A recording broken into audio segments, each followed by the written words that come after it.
Okay, continued. Blue is on the doing his job.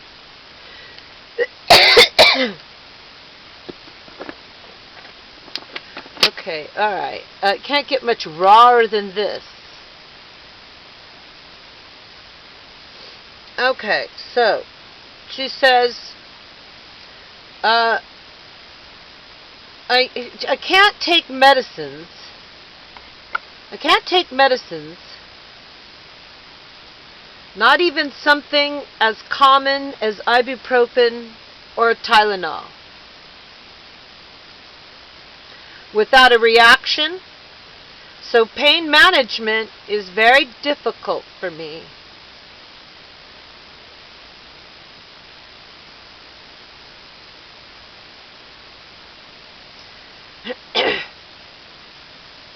Although we may not show it, we do understand pain.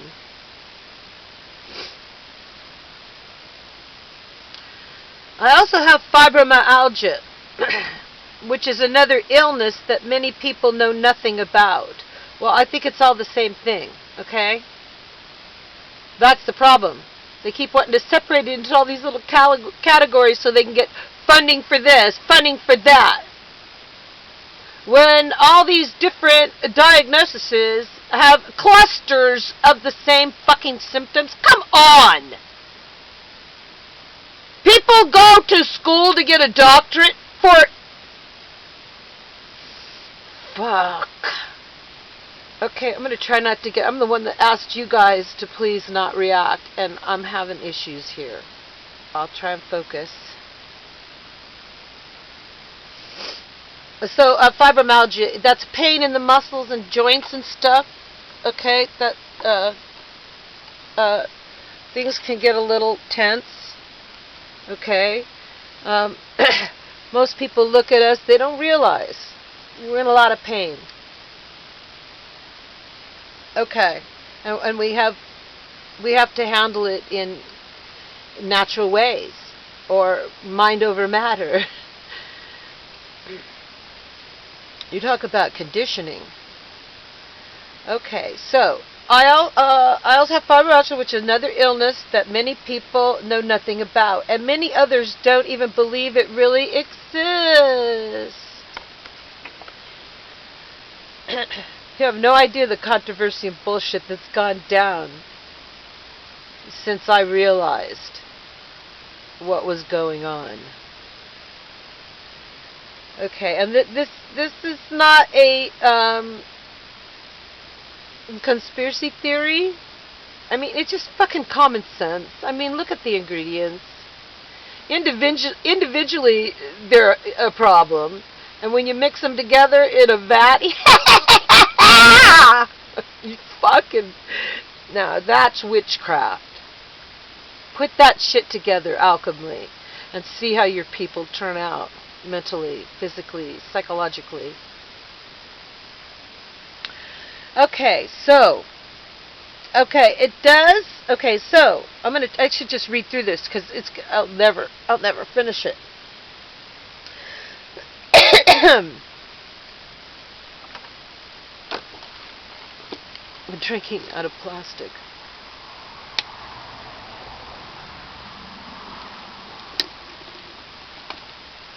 Try to stay hydrated. It's been like between 106 and 112 here for the past week.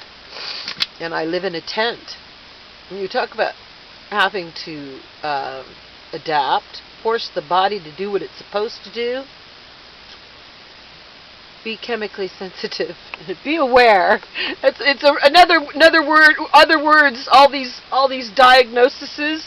The truth is, be aware. I have an air conditioner, but it doesn't... Let's see, right there. It's over there. You can see it in all that other craziness. Alright.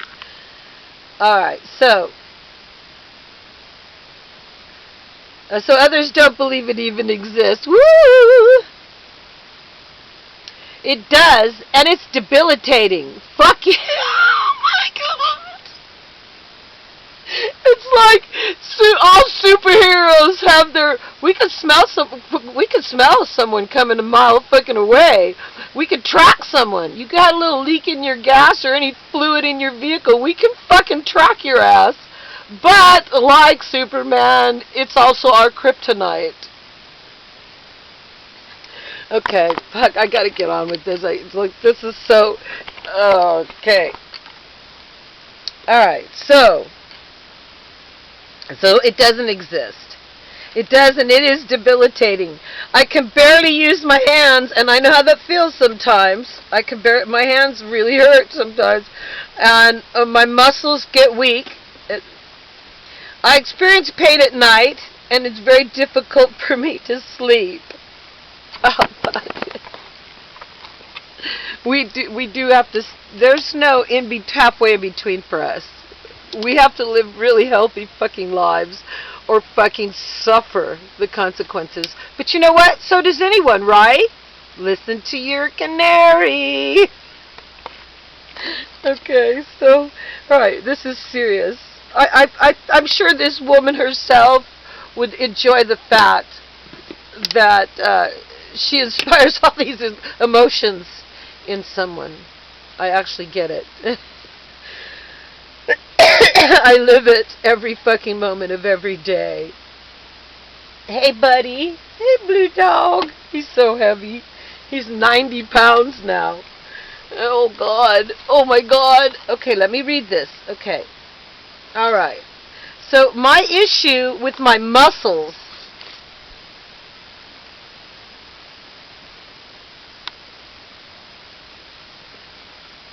One of these days, you guys, I'm gonna work out so much, and I'm gonna get in such great shape. Then I'm gonna do one of those classic, competitive bodybuilder. I'm gonna have like the 8-pack and shit, right? Okay, so my issue with my muscles has also been going on for almost 40 years. Yeah, it fucking hurts. I used to be very active. That's right. Me too. I loved playing sports like tennis when I was younger. All of a sudden, in my early 20s, I couldn't hold the racket anymore. I tried to hit the ball and I couldn't. Yeah, it hit me at 29. It hit me hard at 29. Oh fuck, it took me down, and I was a single mom. My soulmate had been killed because he got in the car with a drunk driver. Okay, because of both of these conditions, I have been unable to leave my home or lead anything close to resembling and in quotes, normal life. All you out there screaming inclusivity, who represents us? We have to represent ourselves. It's do or die. And I moved out to the woods. Okay, so there's a lot of us living in tents and shit. Okay? Because living inside a building, not only with others who use chemicals, but the building materials themselves can be a problem. I have to air out. When I use wood, okay, I have to air everything out for a long time. I can't just bring it home and be moist from the... okay, well, we're never going to get done with this, okay? I guess, long story short, the point is, I have to think about every fucking thing I do in a whole different light in life than most of the world, which means I have common sense enough to kill. Okay, so don't take that the wrong way. I'm not making any threats. I'm just saying any chemically sensitive person or aware person, they're about 10 steps ahead of you. You can be sure of that. Okay, that's part of it. Okay, so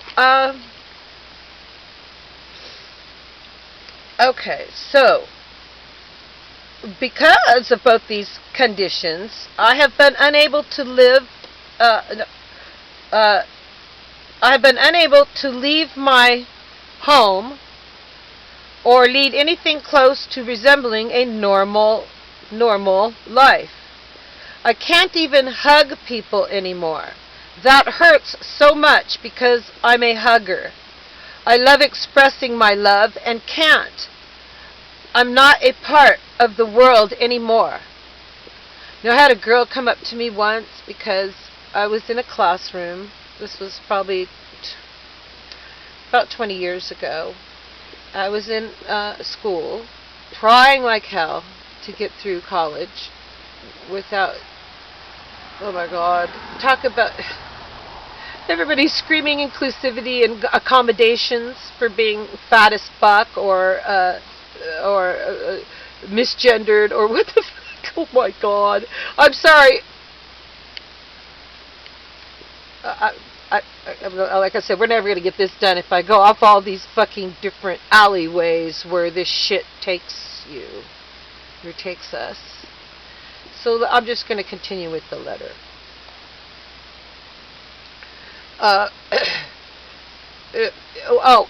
The girl at college. Because someone came in and they had a fever, and I was sitting about 5 feet away from the person in this classroom. And I was like, whoo, you probably shouldn't have come to school today. You are running a fever. And the whole class was just like, what the fuck? How did she know that? What a little do you know. Okay, how did I know that? I could feel their fever from that far away. But the girl is a Christian after school coming along going, oh, that's so, because she thought it was mysterious. She thought it was fascinating and interesting. She said, yes, I've always wished I was that psychic. I'm a Christian. How do I, it's so hard for me to find true love in this world because of my beliefs. Okay, well, this doesn't have anything to do with my beliefs. It's real. I'm not saying that your beliefs aren't, but it's just the way it is. It's not magical. It's alchemical. It's chemistry. It's alchemy. True alchemy. So it's not like this is some new thing, okay? This knowledge, this awareness has been something that man has been searching. And I mean, what do you think? Why do you think doctors? Okay, I gotta stop. Because I'm gonna get back to the letter. I guess I'm starting to look a little nutty. I'm sure by now I am. Okay, so it's difficult to put into words the misery I have suffered, but I have tried to make the best of my situation. For many years, I hoped doctors might discover something that would give me some relief. Well, I've discovered it. I'll go into that another time if anyone's interested, because it can definitely help anyone. Okay? I'm not a doctor. I'll shut the fuck up. Okay? But there is nothing for someone who can't take medicine. Yeah, there is. Or it's called organic broccoli, baby. And fresh air and clean water. Last summer, I was diagnosed with breast cancer, which has metastasized to my lymph nodes. I told my doctors I don't want any treatment. Okay, so my son and anyone who knows me, this is exactly the instructions they have regarding me and doctors and anything like that or treatment. Okay? Alright, so I knew undergoing anesthesia for surgery could kill me. And if I didn't die on the operating table, I could end up even sicker and in more pain than I already am. I couldn't tolerate chemotherapy. Why? We've already been suffering for so fucking long. Chemotherapy is like, what the fuck? I could probably live longer with the cancer because the chemotherapy is going to fuck me up. And even if I totally beat the cancer, the chemotherapy for us, it's going to leave a lasting effect. The trade-off's not worth it. Okay, so, which my doctors recommended along with surgery. Of course they did! Of course they did. Shame on you. So there wasn't a path forward for me. And we already know they're making money hand over fist. And they know. I know the answers. I'm not a doctor. I don't have all those credentials hanging on my walls, giving me a false sense of know-it-allism. I just take it as it comes.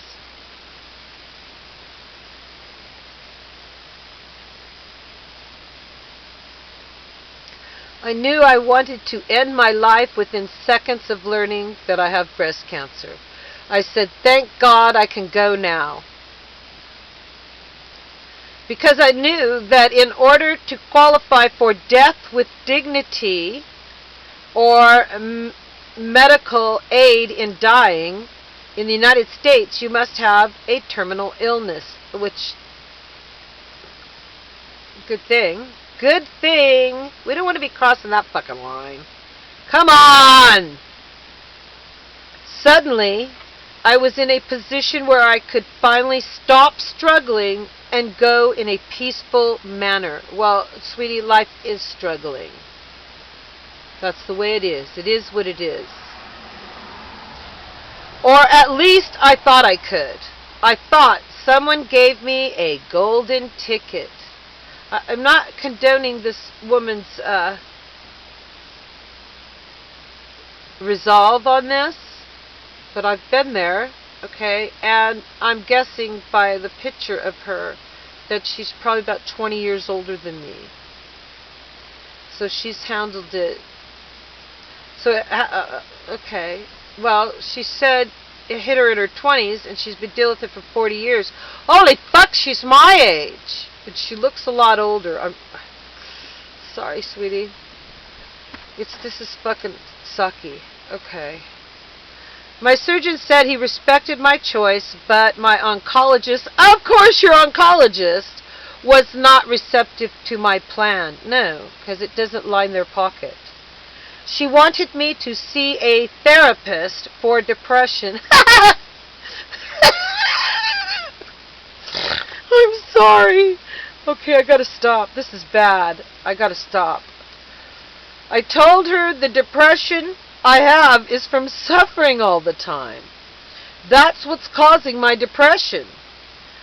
When I asked her nurse for my records, I was told my oncologist doesn't support my decision. Yeah, and shame on anybody out there abusing opiates, the clean shit, okay?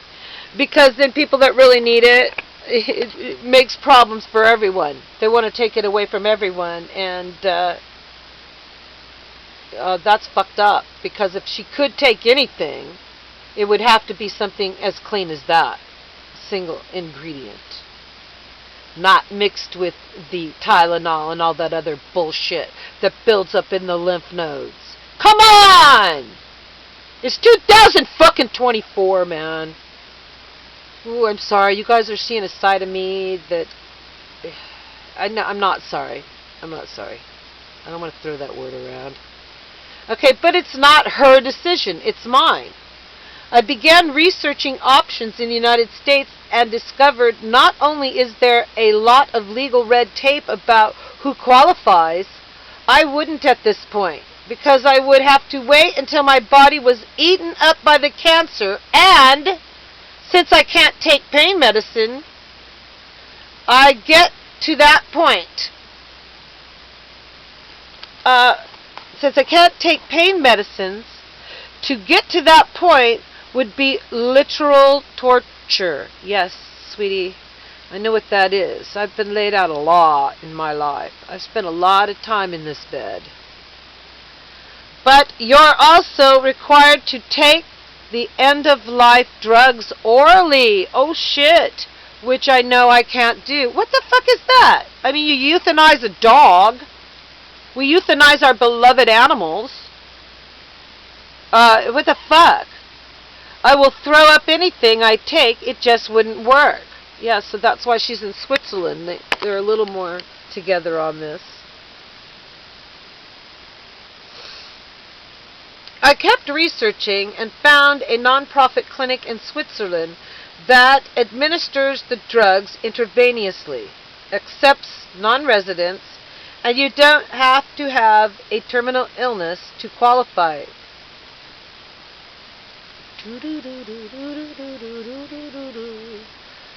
The plot thickens, or the thought plickens. Okay, I'm going to stop it right here. I'll be back.